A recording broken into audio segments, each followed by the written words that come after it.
Lucia Sule aliyekuwa katibu wa umoja wa wanawake wa Chama cha Mapinduzi UWT mkoa wa Mbeya amepumzishwa katika makazi yake ya milele nyumbani kwao Riroda wilayani Babati mkoani Manyara. Lucia Sule alifariki wakati akiendelea kupatiwa matibabu hospitali ya rufaa kanda ya Mbeya. Kifo cha Lucia kimetokana na ajali ya gari la serikali na basi ya kampuni la CRN na kufanya jumla ya vifo kufikia 6 katika ajali iliyotokea Februari 25 mwaka huu 2025 katika eneo la Shamwengo wilayani Mbeya wakati wa ziara mwenyekiti wa jumuiya ya wazazi CCM Taifa Fadhili Rajabu. Katika ajali hiyo watu 3 walifariki papo hapo, akiwemo mwandishi wa habari wa kujitegemea Furasi Mchimba, mjumbe wa kamati ya utekelezaji CCM wilaya Mbeya Daniel Mselewa na utingo wa basi Isa Giazi ambao waliagwa Februari 27 jijini Mbeya. Na hapa Askofu Konki wa kanisa la Elimu aliongoza mazishi ya Lucia Sule amewataka viongozi wanaoenda kwa waganga ili kushinda uchaguzi mwezi Oktoba mwaka huu 2025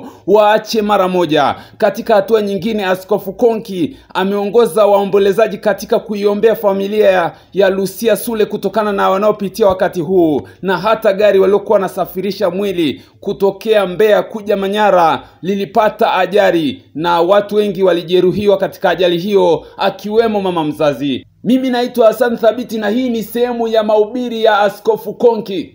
Siku moja akanifuata ofisini pale Dodoma, ofisi yetu iko Dodoma.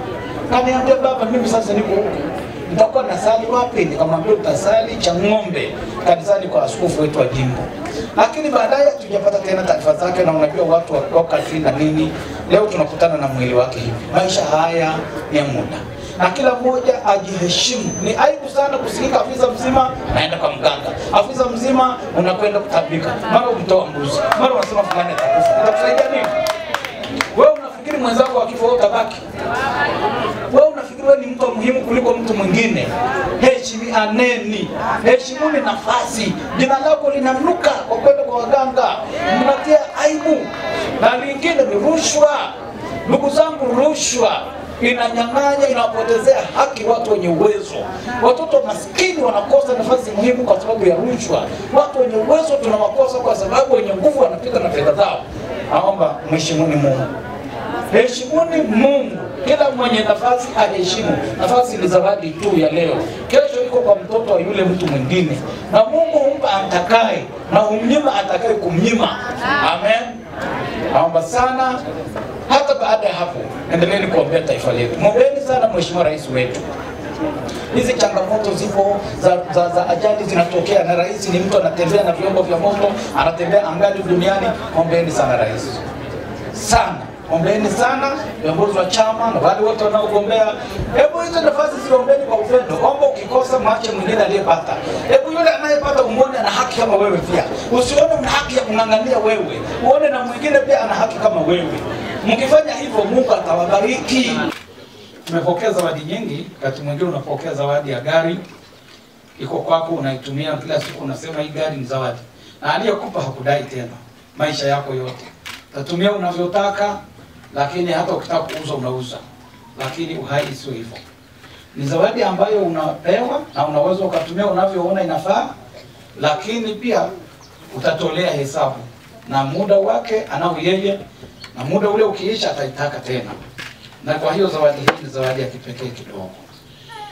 Neno la Mungu katika Wakorintho wa pili mlango wa 5 mstari wa 1 hata ule wa 4 nasema hivi: kwa maana twajua ya kuwa nyumba ya maskani yetu iliyo dunia hii ikiharibiwa, tunalo jengo litokalo kwa Mungu, nyumba isiyofanywa kwa mikono, iliyo ya milele mbinguni. Maana katika nyumba hii twarugua, tukitamani sana kuvikwa kao letu litokalo mbinguni.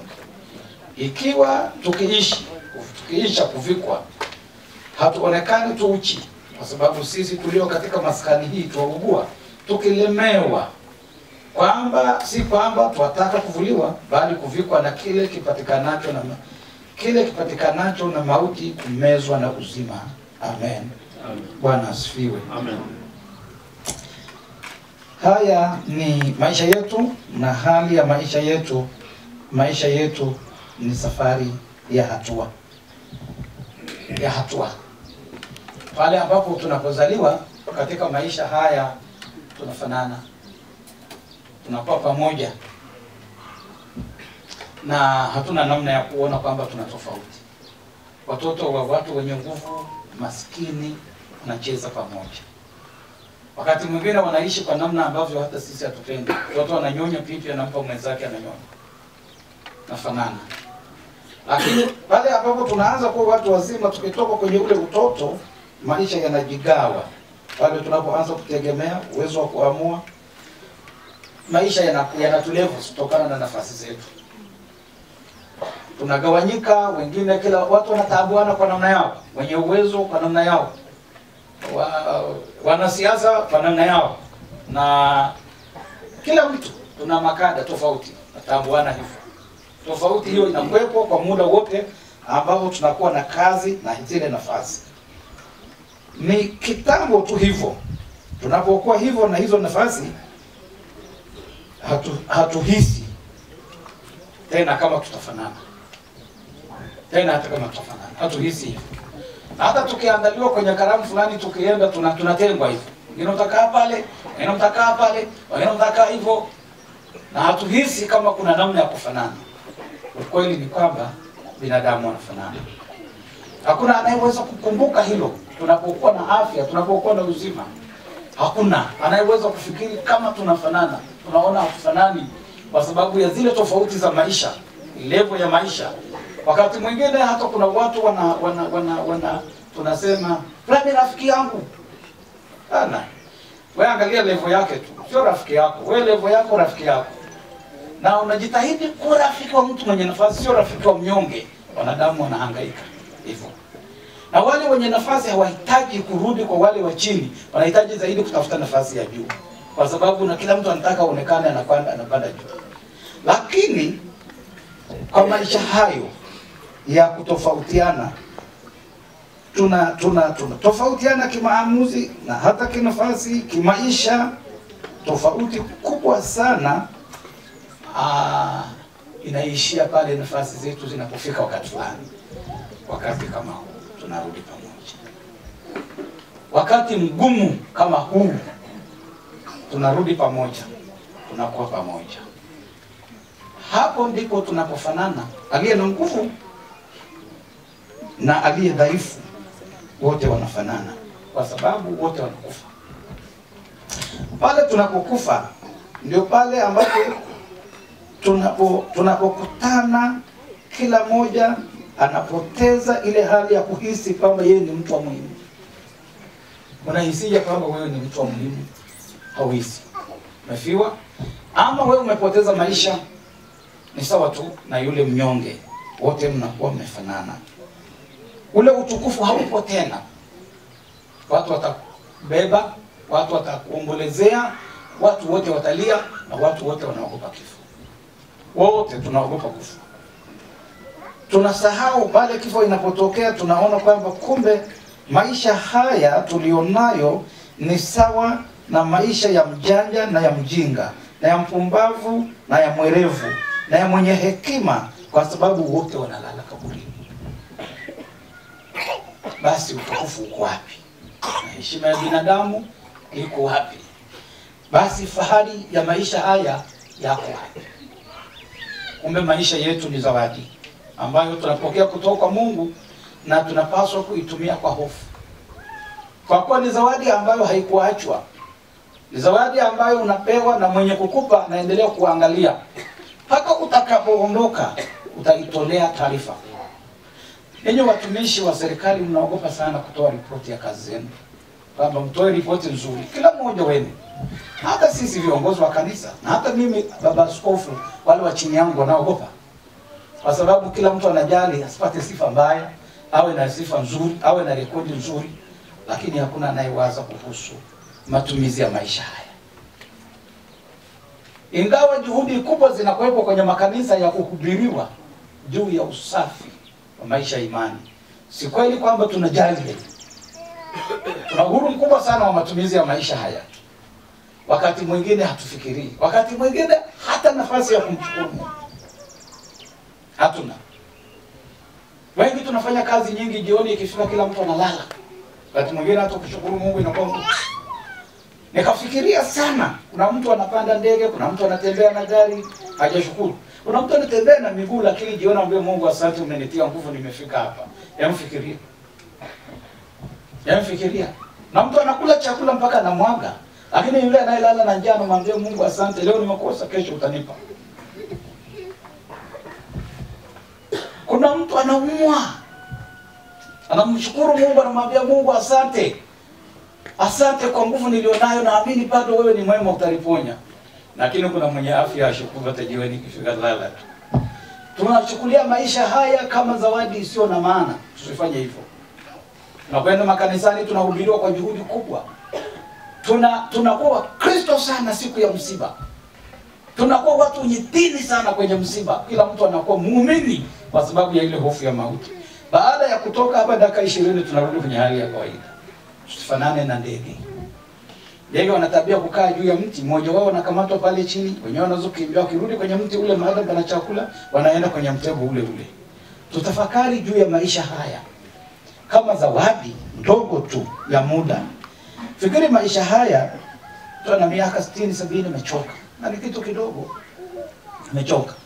Kuna wakati hata huumwi. Unachoka miaka 80 huna hamu. Una furaha ya kwanza. Yale yote uliokuwa unayafurahia hata kuyaangalia. Makundi yale uliokuwa unakusanyika hata kuyasikiliza na bado unapenda kukaa mwenyewe. Baba yangu aliniambia siku ukichoka utarudi nyumbani utapenda kukaa na watu. Ikifika jioni mapema unarudi unataka ukae na mtu mmoja ama mwenyewe. Maisha yanapita kama safari. Sisi ni wageni. Kitabu cha Ayubu mlango wa 14 mstari wa kwanza. Ayubu mlango ule wa 14 neno la Mungu linasema mlango wa 14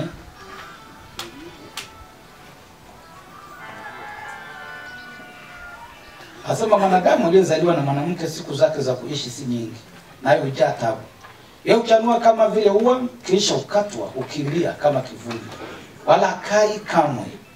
Nawe je wafungua macho yako kumwangalia mtu kama yeye na kunitia katika hukumu pamoja naye? Nani awezaye kutoa kitu kilicho safi kutoka katika kitu kichafu? Hana wezaye. Kwa kuwa siku zake zimeamriwa, hesabu ya miezi yake unayo wewe. Nawe mumwekea mipaka yake asiyoweza kupitia. Acha kumwangalia yeye apate kupumzika hata atakapoitimiza siku yake kama aliyeajiriwa. Amen. Bwana asifiwe sana. Amen. Anasema mwanadamu ambaye amezaliwa na mwanamke siku zake sio nyingi. Na ni kweli ni chache. Lakini pia anasema umemwekea mpaka ambao hawezi kuvuka. Sisi tulikuwa hatutamani. Ungeongea na wazazi ama na mama yake na binti huyu, mama yake angesema angebaki basi na mimi nikaondoka. Naona mama yangu akilia hivyo wakati mwingine ndugu zangu wakiondoka mmoja wapo wale ambao tulizaliwa. Na wakati kaka yetu alifariki mama alilia sana. Aliona kama Mungu amemonea. Anasema mimi na kazi gani? Kwa nini mimi ninabaki? Bora ningeondoka. Mungu hakupanga hivyo. Binadamu ana mpaka. Huo ndio mpaka wa dunia. Na hakuna katikati yetu pamoja na elimu tulizonazo na uwezo wa uchumi na mawazo na nafasi na ujanja na namna tunavyopenda kujilevels, lakini hakuna anayejua mpaka wake ni nini. Hakuna mwenye hili, hakuna. Kila mmoja katika hili hajui. Unapokaa na tumia maisha yako unavyoona, inapotokea kwa mwenzako unashtuka. Unasema Anini? Siku moja niliingia mahali fulani kwenye mgahawa. Mahali ambapo tulikuwa tunakutana na rafiki yangu mmoja na mke wake mara kwa mara. Nikamsalimia yule mama, nikamkuta mwenyewe. Alikuwa miezi mitatu. Sasa sijaona. Mama unaendeleaje? Ambia tujambo shemeji tunaendelea vizuri ndio. Baba yuko wapi? Ambia baba ameshafariki. Sasa nikashtuka sana. Kwa sababu ni ndani ya miezi mitatu hakuna hata kusikia kwamba anaumwa. Na tunakutana tunakula pamoja tunaongea basi tunaachana kila mtu anafuata maisha yake. Na ndivyo ilivyo na huu ndio ukweli wa maisha haya. Hofu inapotea. Mimi nasema mwogopeni Mungu. Muishi mkijua hamtakuwepo hapa milele. Tuwe na hofu, tuwe na tahadhari. Kama unakwenda kanisani unasikia neno la Mungu. Na kitu cha ajabu rudi na neno la Mungu. Tafadhali rudi na neno la Mungu. Rudi nyumbani na neno la Mungu. maana hayo maisha utayaacha siku moja.